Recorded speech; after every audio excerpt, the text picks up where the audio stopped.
हरि एक ही बार बाह पकड़ता है तो कभी छोड़ते नहीं हैं।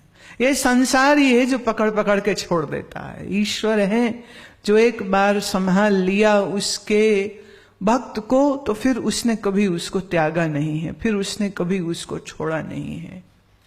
और तो और बलि जैसा राक्षस, बलि जैसा जब भक्त बन गया तो वो कहता है भले मारना है तो मार ले, पाताल पहुंचाना है तो पहुंचा ले, पर फिर मेरा पहरेदार बन के भी तुम्हें रहना पड़ेगा। बोले ठीक है, मंजूर है, बनेंगे तेरे पहरेदार। वो दोस्ती करते हैं सुदामा से तो निभाते हैं, वो निभाते हैं। वो दोस्ती कर लेते हैं तो कभी छोड़ते नहीं हैं। और फिर याद रखना इस बात को, जब भी छोड़ता है जीव छोड़ता है, ईश्वर कभी नहीं छोड़ता। आप भी आपने ईश्वर को बिसारा है, ईश्वर ने थोड़ी तुम्हें बिसार दिया। तुमने त्यागा है, तुमने छोड़ा है। तुम उसकी ओर पीठ करके संसार की ओर भागते रहते हो, तुम त्याग देते हो उसको। वो नहीं छोड़ता कभी भी।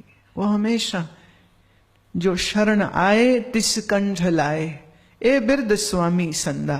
बोले मेरे प्रभु का स्वभाव है, जो भी उसकी शरण में आता है उसको हृदय से लगा लेते और फिर कभी नहीं छोड़ते। ये उसके स्वभाव की मजबूरी है। वो त्यागता नहीं, वो छोड़ता नहीं। मूर्खता से वासनाओं में पड़ के चकाचौंध में जाके हम छोड़ देते हैं ईश्वर को। हमारे पास समय नहीं होता है, हम भजन करना छोड़ देते हैं, हम चिंतन छोड़ देते हैं, because we are so busy and we have forgotten the time given to us by Lord. The Lord deserves all the time. You can't say I have no time for you Lord, अभी नहीं। और सच तो यह है, याद तो ईश्वर को हृदय से करना है। शरीर से भले कुछ भी काम करते रहो, लेकिन अगर सुबह शाम का अभ्यास अच्छा है ना, 15-20 मिनट का सही, आधे घंटे का सही, अगर 2 समय आप बैठ के अभ्यास करते हैं तो धीरे धीरे धीरे चलते फिरते उठते बैठते फिर स्मरण करना मुश्किल नहीं रह जाता है। जब हम शुरू करते हैं तो मुश्किल सा ही लगता है, मन बेवकूफ है ना, बार बार गिर जाता है, बार बार भूल जाता है। तो इसे बार बार याद कराना पड़ता है। ये जीवन उसका है, ये संसार उसका है, ये शरीर उसका है, ये सारा समय उसका है। तो उसके लिए हम कहें हमारे पास समय नहीं है, इट्स नॉनसेंस। सच ये है, हमने अपना मन, हमने अपना दिल संसार को दे रखा है, इसलिए हमारा सारा समय संसार के लिए है, ईश्वर के लिए नहीं। ज्यादा न सही, अधिक न सही, इतना तो करो। सुबह जल्दी उठो, wake up early, at least give an hour to yourself, half an hour of asana, then pranayam, then sit down for some mantra. बोले नींद नहीं छूटती। नींद तो बाप एक दिन ऐसी आएगी ना, तुम्हें कोई उठा नहीं पाएगा। फिर ऐसी पक्की नींद आएगी। नींद निशानी मौत की, जाग सके तो जाग। और रसायन त्याग के राम रसायन लाग। छोड़ दूसरे कार्य। कई लोग कहते हैं जी हम ना बैलेंस बनाना चाहते हैं, हम साधना भी करें, हम दुनिया भी करें। मैं क्या बेवकूफों की बात कर रहे हो। बैलेंस तब होता है जब तराजू के दोनों पलड़ों पर बराबर सामान रखा हो। अगर इस हाथ दुनिया है और इस हाथ तुम्हारा धर्म है तो सारा बोझा दुनिया में है, धर्म का तो पलड़ा कहां हवा में झूल रहा है। और इस सुबह 20 मिनट का सत्संग सुन लिया, अमृत वर्षा सुन लिया, बहुत बड़ी बात हो गई। 10 मिनट माला घुमा ली, ये बहुत बड़ी बात हो गई। 24 घंटे में से आधा घंटा दे दिया और तुम कहते हो मैं बैलेंस बना लूं। बैलेंस उस दिन बनेगा तुमने पढ़ाई करने में 16 साल लगाए, अगर एमए किया है तो। और रोज के 10 से 12 घंटे आपके जॉब में जाते हैं। कैलकुलेट कर लीजिए आप धर्म का बैलेंस कैसे बना सकते। It won't happen. अभी तो यह है कि बैलेंस तो बड़ी दूर की बात है, सिर्फ इतना हो जाए कि दिन की जब शुरुआत हो, हाँ, दिन की जब शुरुआत हो, माने सूर्य उदय से 1 घंटा पहले। आजकल सूर्य उदय मुंबई में 6:48 पे हो रहा है, करीब करीब। तो 1 घंटा पीछे आ जाइए, 5:48। तो अगर अर्ली हो जाएगा, हाँ, तो फिर आपका भी जागना और अर्ली हो। 1 hour before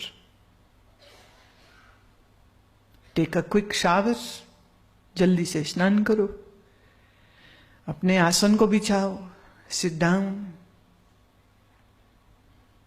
but you need to wake up more, तो उसके लिए थोड़ा आसनों का अभ्यास होना चाहिए। फिर बैठ के प्राणायाम करते हुए में मंत्र करे। कई कहते जी हम ना ध्यान लगा के बैठते हैं। कैसे करते जी? आंख बंद कर लेते हैं और बस फिर आंख बंद कर लेते। मैं क्या अगली बात मैं बोल देती हूं, आंख बंद कर लेते फिर बैठ के सो जाते।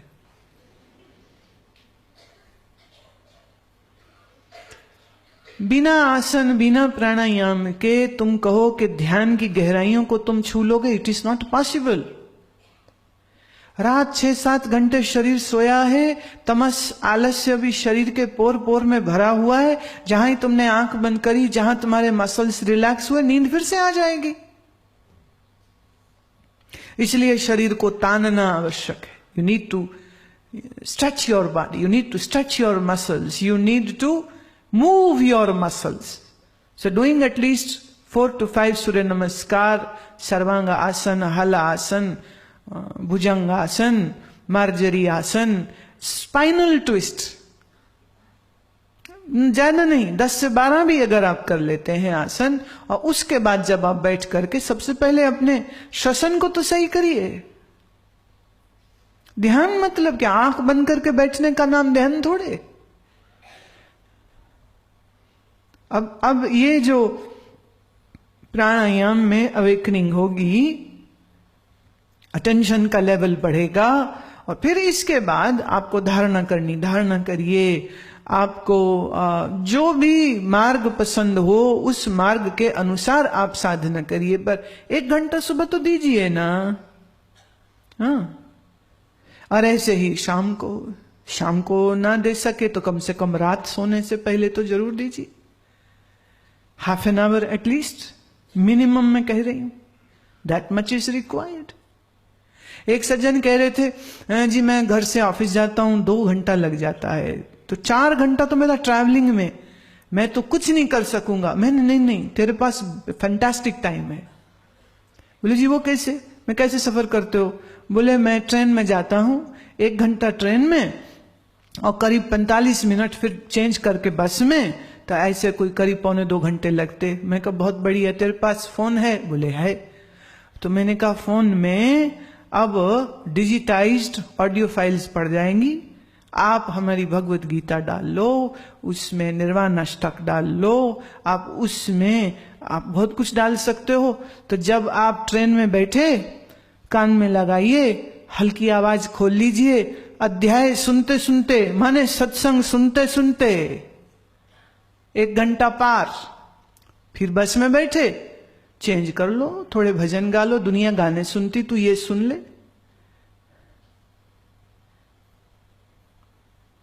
तो कहते मैं करके देखता हूं। मैं देखो, और फिर वो सज्जन कहते हैं तो बहुत ही बढ़िया हो गया मेरे तो रोज के 4 घंटे सत्संग में बीत रहे हैं अब, 4 hours। मैं अब एक काम और कर ले। अब जब तुम सुन ही रहे हो, तो आंख मत खुली रख, इधर उधर मत देख। आंख बंद कर ले और थोड़ा ध्यान श्वास पे ले आओ. कीप ऑन लिसनिंग टू सत्संग while you are traveling, but keep on observing your breathing. You will be more attentive, you will be more wakeful, your brain will wake up more, your attention will be more. तब क्या है, सत्संग सुनना ध्यान पूर्वक हो गया तो ध्यान भी जुड़ गया साथ में. एक ने कहा जी टाइम ही नहीं लगता. एक गृहिणी थी, हाउसवाइफ, शी सेज कि मेरे पास तो टाइम ही नहीं, मैं तो सारा दिन घर में क्या करती है, कहती बर्तन भी धोती मैं, कपड़े भी धोती मैं, सब्जी भी बनाती मैं, सारे काम मैं करती हूँ. मैं तो बहुत बढ़िया हो गया. सुन अब क्या करो भैया, जिंदगी तुम्हारी, अकल हमें देनी पड़ती है. पर हम आपके दोस्त हैं ना, हम आपके मित्र हैं, तो आपको वो भी बताएंगे. मैंने कहा देख, अब आप समझो लौकी छील रहे हो, ये पिलर लिया, चाकू लिया, यहां से यहां गए ना, तो ओम नमः शिवाय, ओम नमः शिवाय, घिया भी ज्ञानी हो जाएगा. क्या दिक्कत है? You are chopping something, you are cutting something in sink. भजन करते करते क्यों नहीं कर सकते? एंड द बेस्ट पार्ट इस कपड़े धोने वाला, बड़ी रिदम बनती है. मैंने खुद ने किया है इसलिए मुझे मालूम है. वो जो वॉशिंग मशीन नहीं थी जब, तो जैसे हाथ से लगाया है ना साबुन, तो यूं मल रहे हैं, हरि हरि हरि हरि हरि हरि बोल, हरि हरि हरि हरि हरि हरि बोल, हरि हरि हरि हरि हरि हरि बोल, हरि हरि हरि, और फिर ये हरि हरि हरि हरि हरि हरि हरि हरि हरि हरि हरि हरि, और पानी में डाला, हरि बोल हरि बोल हरि बोल. कपड़े धुल गए.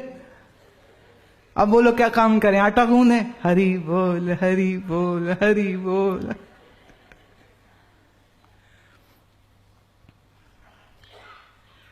बच्चे हैं, बच्चों को नहला रहे हो तो बच्चे में ठाकुर जी की भावना करो. ये तो साक्षात कृष्ण है, मैं तो कृष्ण को स्नान करा रही हूं. पर तुम्हें अपने बच्चे में कृष्ण थोड़ी दिखेगा. बेवकूफ, दे तपाड़ा इधर से, एक लपाड़ा इधर से, एक कान खींचा, देर कराता है, ना नहीं सकता है, गाली बकते हो.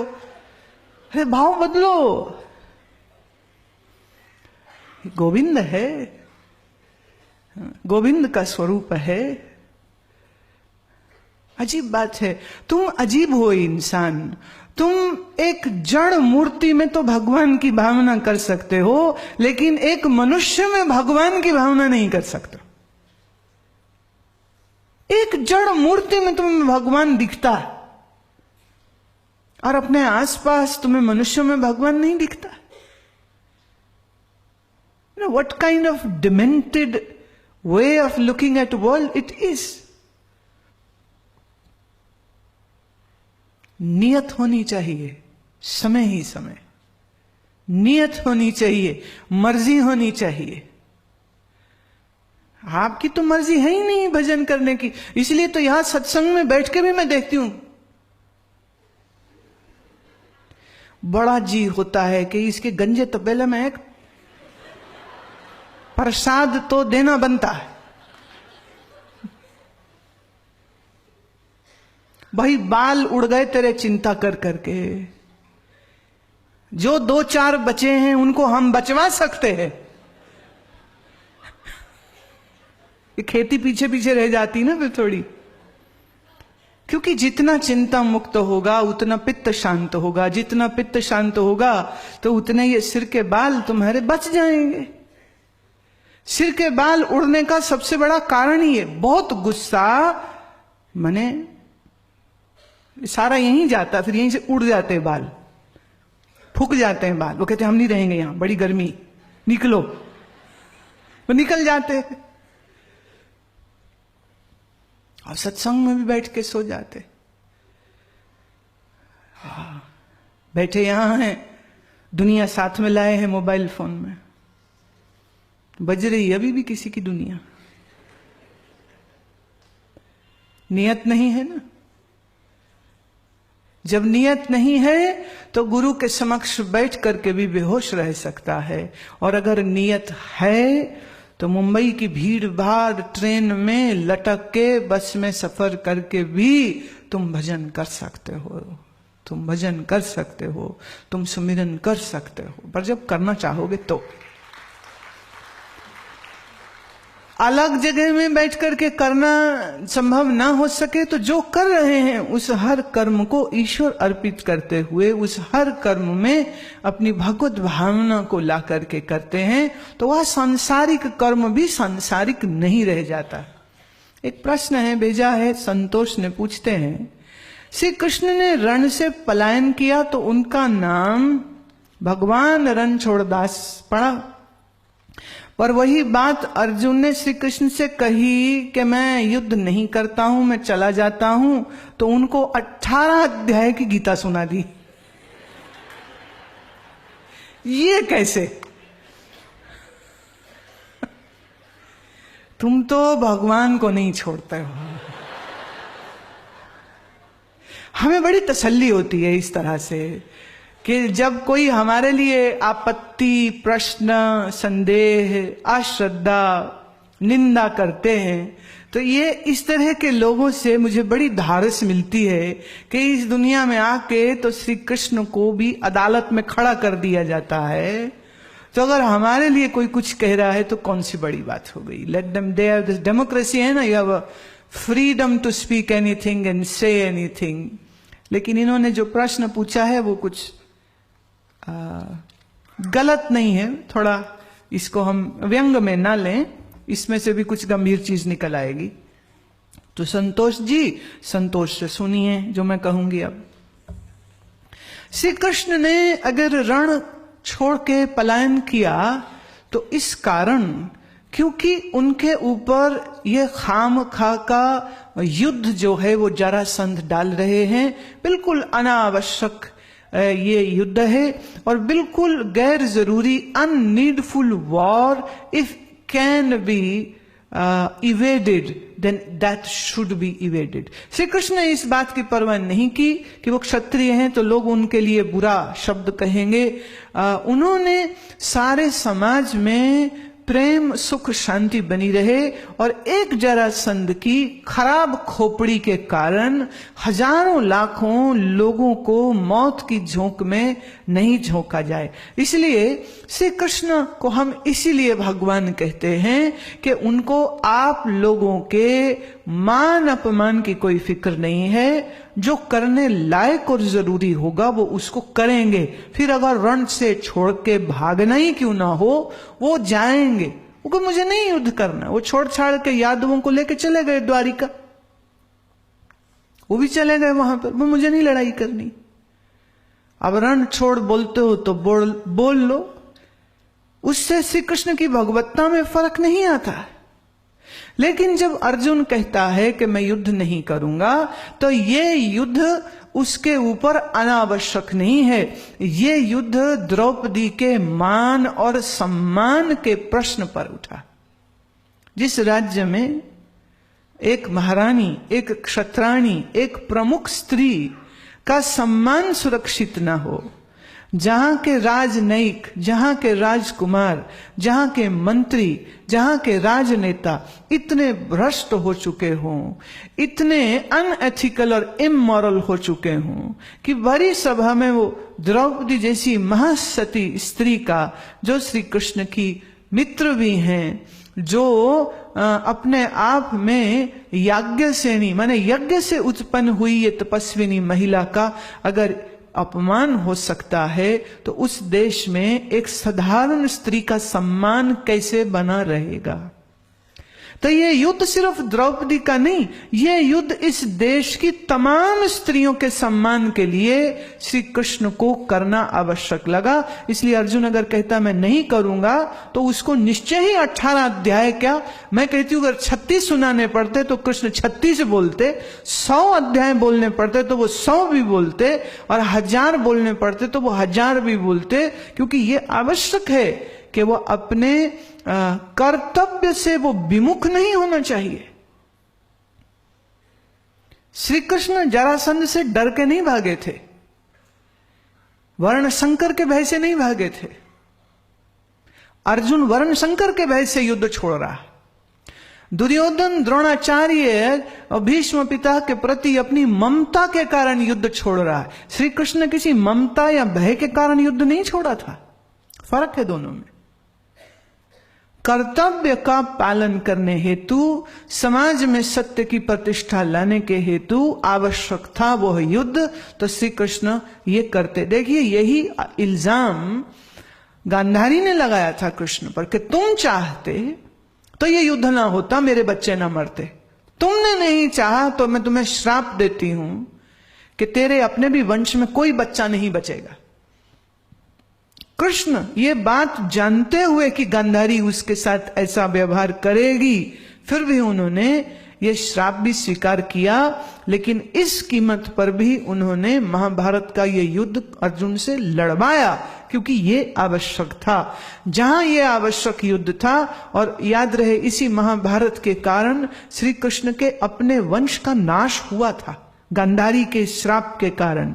लेकिन श्री कृष्ण ने अपने वंश की आहुति तो दे ली, लेकिन सत्य को, धर्म को प्रतिष्ठित करने के लिए अर्जुन में ऐसे प्राण फूके कि तलवार उठा, धनुष उठा और युद्ध कर। तू छोड़ेगा तो तू का पुरुष है, तू नपुंसक है, लानत तुम्हारी है।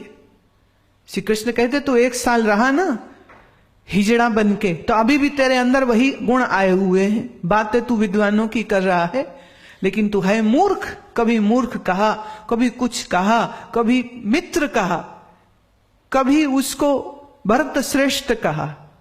भिन्न भिन्न नामों से, भिन्न भिन्न तरीकों से कृष्ण के लिए यह आवश्यक था कि ये युद्ध में पांडव लड़े भी और पांडव विजय भी हों। और अगर मर भी जाते हैं तो श्री कृष्ण ने कहा अपने कर्तव्य के लिए मरोगे तो भी तुम अपना नाम, अपने कुल का नाम तुम श्रेष्ठता की गणना में ले आओगे। युद्ध छोड़ना, युद्ध से भागना, ये तुम्हारे लिए प्राय नहीं है। और अगर तुम ही नहीं ये करोगे तो कौन करेगा ये काम? लेकिन ये स्थिति जरासंध और कृष्ण के युद्ध की नहीं थी। ना तो वहां किसी स्त्री का अपमान हुआ था, ना वहां किसी ने किसी के सिंहासन के ऊपर जबरदस्ती कब्जा किया था। खामखा Jarasandha was just being a bully, he is just waging a needless war, वही उचित था। कृष्ण क्या करते हैं, क्या नहीं करते हैं, बस इतनी बात जानिए, वो जो भी करते हैं वो उचित ही करते हैं। उनके हाथ से कुछ गलत हो ही नहीं सकता। तत्ववेता ब्रह्मविद के हाथ से कभी कुछ गलत हो ही नहीं सकता। गलत होने की संभावना एक मूढ़ के हाथ से तो है, लेकिन एक ज्ञानी के हाथ से नहीं होती। मूढ़ को पूछना पड़ता है क्या करूं क्या नहीं करूं, ज्ञानी किसी से पूछने नहीं जाता। उसकी बुद्धि इतनी स्पष्ट है, उसका समझ इतनी क्लियर है कि उसके लिए क्या करना क्या नहीं करना, it's not a debatable issue. It is as clear as it can be possible. मैं यही निवेदन आप सबको भी करना चाहती हूं। थोड़ा अभ्यास में बैठा करो, थोड़ा मन शांत किया करो, थोड़ा ध्यानस्थ हुआ करो, क्योंकि जितना जितना मन शांत और ध्यानस्थ तुम्हारा होने लग जाएगा, उतना उतना जीवन के छोटे से लेके बड़े काम को क्या करूं कैसे करूं किसी से पूछने की जरूरत नहीं आ जाएगी। तुम्हारे अंतर मन से तुम्हें आदेश आ जाएगा, ये ठीक है ये नहीं ठीक है, और वो इतना क्लियर होगा कि आपको कोई कंफ्यूजन, कोई संशय नहीं होगा। And end of the day you will be very happy, satisfied and contented because you have lived your life with knowledge, with awareness. जागृति, समझ, एकाग्रता के साथ जो अपने जीवन के निर्णय कर्म करते हैं, उनको कभी पश्चाताप नहीं भोगना पड़ता। वो हमेशा आनंद में रहते। वो काम करें तो भी, वो काम ना करें तो भी। अरे युद्ध से भागना तो एक छोटी बात है। इतने इतने झूठ श्री कृष्ण ने ना केवल खुद बोले, दूसरों से बुलवा दिए। बोलना ही पड़ेगा, कैसे नहीं बोलेगा। और सामने से नहीं माने तो घुमा के किया, क्या क्या साम दाम दंड किए, क्योंकि लक्ष्य क्या है, धर्म की स्थापना। और उस धर्म की स्थापना हेतु He is very clear about it, very clear about it. पर चूंकि आप क्लियर नहीं है ना, इसलिए श्री कृष्ण के कर्म भी आपको क्लियर नहीं लगते, इसलिए आप पूछते हो उन्होंने ऐसा कैसे कर दिया। भाई उनकी मर्जी। Who are you to say कि आपने ऐसा क्यों किया? हम लोगों की कोई जगह है क्या? हम ये प्रश्न नहीं उठा सकते, हम ये प्रश्न कर ही नहीं सकते। पर आपने मेरे से पूछा, यह उचित था, क्योंकि आपके इस प्रश्न का समाधान मेरे से मिल जाएगा तो आपका मन भी शांत हो जाएगा। और किसी से पूछेंगे तो पता नहीं कौन क्या बोल दे, या तो हम विरोध में चले जाएंगे और या हम किसी और अन्य भ्रम या अन्य संशय में चले जाते। इसलिए प्रश्न पूछना गलत नहीं था। आप चाहें तो ऐसा कैसा भी प्रश्न मेरे से पूछिए, मुझे कोई आपत्ति नहीं। लेकिन ये बात समझिए कि ज्ञानी के जीवन में जो होता है, जो वो करता है, उसके पीछे एक होश होती है, उसकी समझ होती है, उसकी सद्बुद्धि होती है, और उसके हृदय में अपार करुणा होती है। उसके हृदय में किसी के लिए द्वेष नहीं होता है, उसके हृदय में किसी के लिए राग भी नहीं होता है। इसलिए उसके हर कर्म को हम धर्म कर्म कहते हैं, उसके पूरे जीवन को हम लीला कहते हैं। हम ये बात समझ पाए और अपने जीवन को उसी के अनुसार जी पाए, ये प्रयास हमारा करना बनता है। सो निरंतर सत्संग करते रहिए, निरंतर ध्यान के मार्ग पर चलते रहिए। संभवतः तो अपने जीवन में कुछ डिसिप्लिन जरूर लेकर के आइए, सोने का, जागने का, उठने का, बोलने का, कमाने का, जो कमाए उसका 10वां दान करने का। ये कुछ नियम है जो तुम्हें अपना लेने चाहिए, ये मैंडेटरी है। It is not a choice whether you should do it or you should not, you have to do it, you should do it. आप करते हैं तो आपका लाभ है, आप नहीं करते हैं तो इसमें आपका ही नुकसान होता है। अपने जीवन को आनंद से भरिए, अपने जीवन को ध्यान से भरिए, अपने जीवन को सत्संग से भरिए, अपने जीवन को उल्लास और प्रकाश से भरिए। ऐसी मंगल कामना करते हुए मैं आप सबको प्रणाम देती हूं। मेरी शुभकामनाएं आपके संग हैं, आपके साथ हैं। प्रभु आप सबका कल्याण करें, आप सबका जीवन सुंदर और धर्ममयी हो, ऐसी प्रार्थना देते हुए वाणी को विश्राम देती हूं। बोलो सच्चिदानंद भगवान की, श्री सद्गुरुदेव भगवान की, बोलो भाई सब संतन की।